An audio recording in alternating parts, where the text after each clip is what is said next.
Bismillahirrohmanirrohim. Assalamualaikum warahmatullahi wabarakatuh. Sekedar mengingatkan. Adab berdoa. 1. Harus diingat bahwa berdoa adalah ibadah yang agung. Sebelum berdoa hendaknya memuji Allah kemudian bersalawat Nabi Shallallahu Alaihi Wasallam. Rasulullah Shallallahu Alaihi Wasallam pernah mendengar seorang lelaki sedang berdoa di dalam salatnya. Namun ia tidak memuji Allah Subhanahu wa Ta'ala dan tidak bersalawat atas Nabi Shallallahu Alaihi Wasallam, maka Nabi bersabda kepadanya, "Kamu telah tergesa-gesa wahai orang yang sedang salat. Apabila selesai salat, lalu engkau duduk, maka memujilah kepada Allah dengan pujian yang layak baginya, dan bersalawatlah kepadaku, kemudian berdoalah." Hadis riwayat At-Tirmidzi dan disahihkan oleh Al-Albani. 2. Mengakui dosa-dosa, kekurangan dan merendahkan diri, khusyuk, penuh harap dan rasa takut kepada Allah ketika berdoa. Allah Subhanahu wa Ta'ala berfirman, "Sesungguhnya mereka adalah orang-orang yang selalu bersegera di dalam mengerjakan perbuatan-perbuatan yang baik dan mereka berdoa kepada Kami dengan harap dan cemas. Dan mereka adalah orang-orang yang khusyuk kepada Kami." Al-Anbiya 90. 3. Berwudu, sebelum berdoa, menghadap kiblat dan mengangkat kedua tangan di saat berdoa. Abu Musa al-Asy'ari menyebutkan bahwa seusai perang Hunain, Nabi minta air lalu berwudu, kemudian mengangkat kedua tangannya, dan aku melihat putihnya kulit ketiak beliau. Muttafaq alaih. 4. Bersungguh-sungguhlah, mantapkan keyakinan dalam memohon.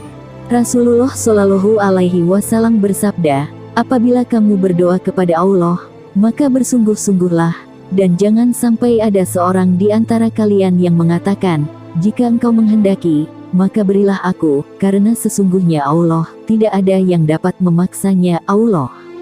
Dan di dalam satu riwayat disebutkan, akan tetapi hendaknya ia bersungguh-sungguh dalam memohon dan membesarkan harapan, karena sesungguhnya Allah tidak merasa berat terhadap sesuatu yang Dia berikan.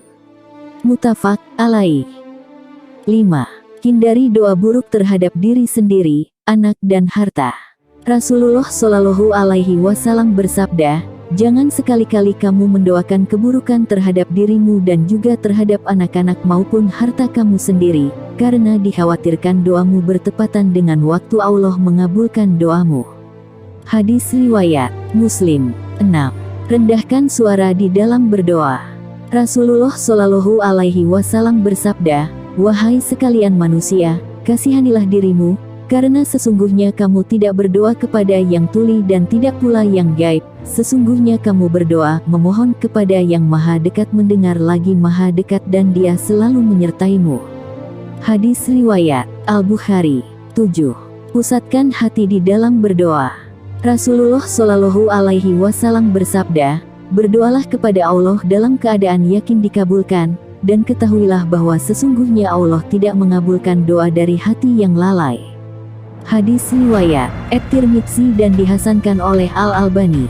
8. Jangan bersajak di dalam berdoa. Ibnu Abbas berkata kepada Ikrimah, "Perhatikan sajak dalam doamu, lalu hindarilah itu, karena sesungguhnya aku memperhatikan Rasulullah Shallallahu Alaihi Wasallam dan para sahabatnya tidak melakukan hal tersebut."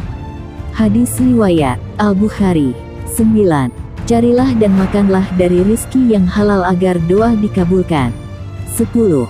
Berperantaralah dengan amal soleh, bertawasul, terutama dengan berbuat baik kepada kedua orang tua, bersedekah, menunaikan kewajiban dengan sempurna dan rajin mengamalkan ibadah sunnah. 11. Pilihlah kalimat doa yang bagus seperti yang ada pada Al-Quran dan hadits. 12. Ucapkan doa itu berulang-ulang.